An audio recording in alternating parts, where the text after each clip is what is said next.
Welcome back to Klepper's Corner. Today in history, the only history show where we look at the past and go, wow, humanity really woke up every morning and chose chaos.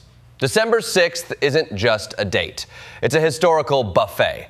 You've got sovereignty, explosions, science, revolution, jazz, Santa Claus. It's like the universe rolled a natural 20 on weirdness and said, let's cram it all into one day.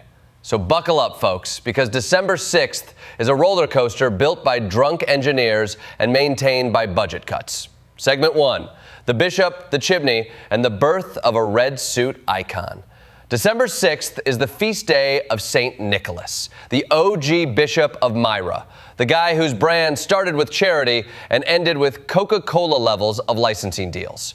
Back in the 4th century, Nicholas was tossing bags of gold through windows to help poor families. Today, we've translated that into, please buy our $900 animatronic Santa that sings off-key at Costco. Progress. Nicholas attends the Council of Nicaea, helps fight heresy, then dies on December 6th. And for centuries, Europeans celebrate him as a strict but kind bishop. But then, America gets involved. And America never just adopts a tradition. We remix it, repackage it, and slap a trademark on it. New York elites in the 1800s, Pintard, Irving, Moore, basically said, what if Santa was Dutch and chubby and traveled by chimney violation? Washington Irving rewrites him. Clement Clark Moore drops 'Twas the Night Before Christmas, and suddenly Santa goes from bishop to air traffic hazard with reindeer.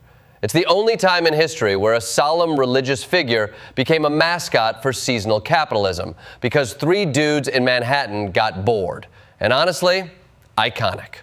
Tangent. Can you imagine explaining Santa to St. Nicholas himself? Hey, Bishop, great news. In 1,700 years, you become the face of mall photography and spam email coupons. Congratulations. Segment 2, Finland and Ireland. Independence, but make it painful. December 6th is the holy day of, congrats, your independence came with a free civil war. Finland declares independence from Russia in 1917. They were like, hey, Russia's having a revolution, let's slip out quietly. And it worked, briefly. Then the whites and reds immediately start beating each other with ideological sticks. Finland basically unlocked freedom, only to discover it came bundled with the trial version of national chaos. Meanwhile, Ireland signs the Anglo-Irish Treaty on December 6, 1921. Britain gives them dominion status. Congratulations, you're free, but only the parts we say are free, and also swear loyalty to the king. Which is like being told you can move out of your parents' house, but only if you keep sending them 10% of your paycheck and attend weekly dinners. The treaty splits Ireland harder than a Thanksgiving table when someone mentions politics. Michael Collins signs the deal. Eamon de Valera refuses it, and boom, civil war by December 1922. Ireland gets independence and heartbreak on the same date, like a geopolitical country song. Tangent. December 6th is proof that the phrase, we did it, always has a footnote. Segment 3, Spain and Ecuador, constitutions and conquistadors. Spain gives itself the 1978 Constitution on December 6th, transitioning from dictatorship to democracy. It's like the nation collectively said, okay, enough fascism, let's try having rights again. The referendum passes with 88% approval, which is the highest Spanish turnout since the last time free paella was involved. The Constitution decentralizes Spain, creates the parliamentary monarchy, and lets Catalonia be Catalonia without being yelled at quite as hard. Meanwhile, Ecuador's capital, Quito, is founded on December 6, 1534. After the Inca commander, Ruminawi, literally burned the city to the ground so the Spanish can't have it. That is the historical equivalent of flipping the Monopoly board right before losing. The conquistadors rebuild it immediately, because nothing motivates colonialism like free real estate. Segment 4, Mongols, monarchs, and the end of slavery. December 6th, 1240, the Mongols sack Kiev. And not light sacking, not home goods clearance sacking, but full Subutai-level destruction. They breach the gates, annihilate the city, and leave about 2,000 survivors out of 50,000. It's the geopolitical equivalent of hitting factory reset on Eastern Europe. This moment shifts power north toward Moscow. Basically, Kyiv got knocked offline, and Russia said, we're the main character now. Jump ahead a few centuries. December 6th, 1865. The 13th Amendment is ratified. America finally abolishes slavery, officially, legally, constitutionally. It only took a civil war, a presidential assassination, multiple vetoes, and Georgia deciding to do something useful for once. If the Emancipation Proclamation was the promise, December 6th was the receipt. No takebacks. And in 1421, Henry VI is born. The soft-spoken, overly religious king whose vibe was kindergarten art teacher accidentally put in charge of a kingdom.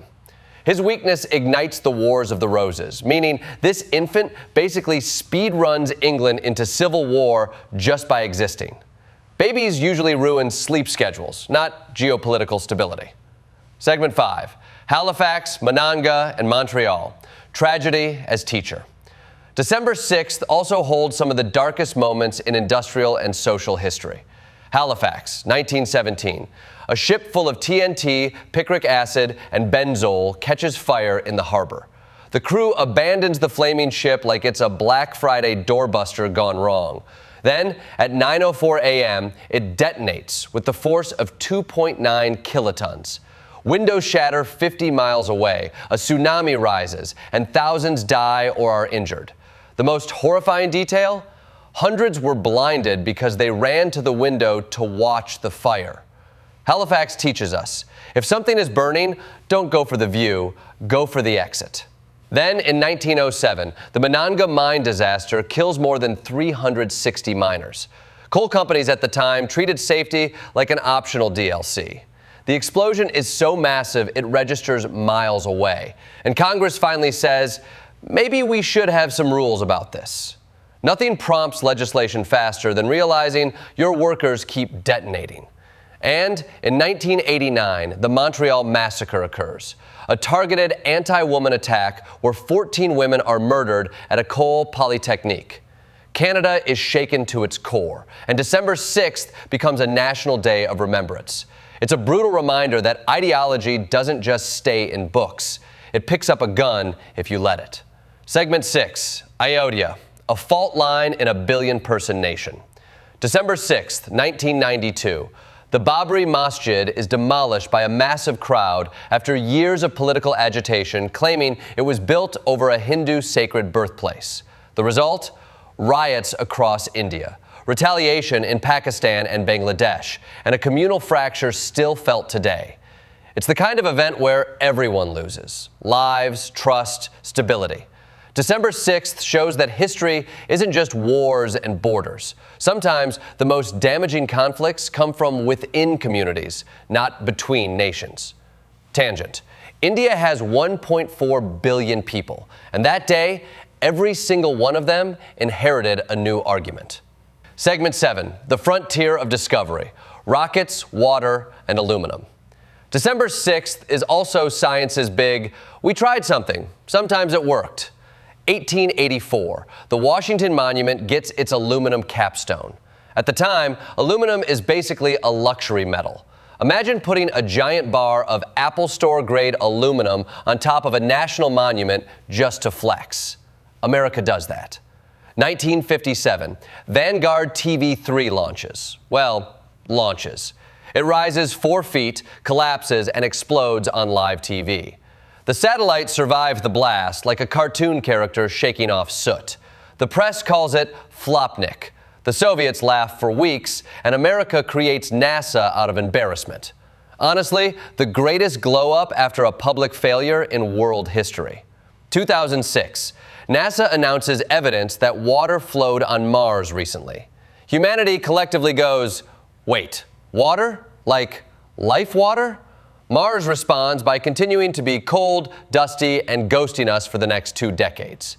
1967, Adrian Kantrowitz performs the first pediatric heart transplant. The infant patient survives only a few hours, but the procedure lays groundwork that saves countless lives later. December 6th is that day where science says, we may not succeed today, but the future will thank us.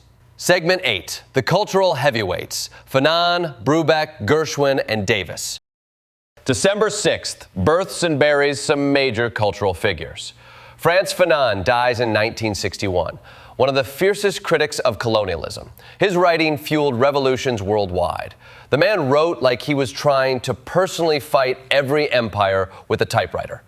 Dave Brubeck is born in 1920 and later gives us Take 5, a jazz song in 5/4 time that somehow became a commercial hit. Only Brubeck could convince the world to tap their foot to a rhythm that feels like a chair with one leg missing. Ira Gershwin is born in 1896, lyricist extraordinaire, the guy who wrote I Got Rhythm, which is ironic because most Americans do not, in fact, have rhythm. And Jefferson Davis dies in 1889. The president of the Confederacy finally bows out, leaving behind a legacy best described as wrong side of history speed run. His death becomes a rallying point for lost cause mythology. December 6th contains multitudes, including the reminder that not every legacy is worth romanticizing.